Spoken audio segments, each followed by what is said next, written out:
നാളെ തിയേറ്ററിലെത്തുന്ന മമ്മൂക്ക സിനിമയാണല്ലോ ടർബോ ചിത്രം. ഇനി തിയേറ്ററിലെത്താൻ മണിക്കൂറുകൾ മാത്രമേ ബാക്കിയുള്ളൂ. വേൾഡ് വൈഡ് ഗംഭീരമായിട്ടുള്ള റിലീസാണ് ചിത്രത്തിന് ഉള്ളത്. അതുപോലെ തന്നെ റെസ്റ്റ് ഓഫ് ഇന്ത്യയിലും ഗംഭീരമായിട്ടുള്ള റിലീസാണ് എന്നുള്ളത് നമുക്കെല്ലാവർക്കും അറിയാവുന്ന കാര്യമാണ്.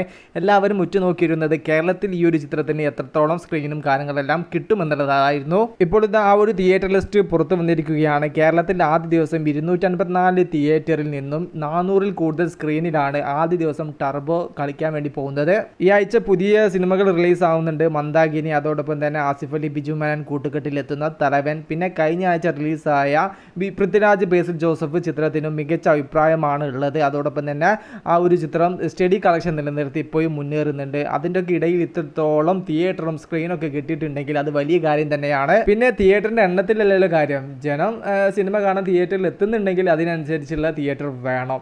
ഇനി അഥവാ ടർബോ എന്ന ചിത്രത്തിന് പോസിറ്റീവ് റിപ്പോർട്ടാണെങ്കിൽ മികച്ച രീതിയിലുള്ള ജനം തിയേറ്ററിലേക്ക് ഇടിച്ചു കുത്തി പെയ്യുന്നുണ്ടെങ്കിൽ അല്ലെങ്കിൽ വരുന്നുണ്ടെങ്കിൽ ഈ ഒരു തിയേറ്റർ ഒന്നും പോരാതെ വരികയാണെങ്കിൽ അഡീഷണൽ ആയിട്ട് തിയേറ്റർ കൂട്ടുക തന്നെ ചെയ്യും. അതിനുള്ള ഒരു ഉദാഹരണമാണ് കണ്ണൂർ സ്ക്വാഡ്. ആ ഒരു സിനിമ ആദ്യ ദിവസം 150 തിയേറ്ററിലായിട്ടായിരുന്നു റിലീസ് ആയിട്ടുണ്ടായത്. പിന്നീട് അങ്ങോട്ട് തിയേറ്റർ കാര്യങ്ങളെല്ലാം കൂടുകയായിരുന്നു. വേൾഡ് വൈഡ് തിയേറ്റർ കളക്ഷനിലൂടെ മാത്രം കണ്ണൂർ സ്ക്വാഡ് 80 കോടിക്ക് മുകളിൽ കളക്ഷൻ നേടിയിട്ടുണ്ടല്ലോ. പിന്നെ കണ്ണൂർ സ്ക്വാഡിന്റെ കാര്യം പറഞ്ഞപ്പോഴാണ് മഴ ഓർമ്മ ആയത്. ഇപ്പോഴും എന്താ കാലാവസ്ഥ നമുക്ക് പ്രതികൂലമായിരിക്കുകയാണ്.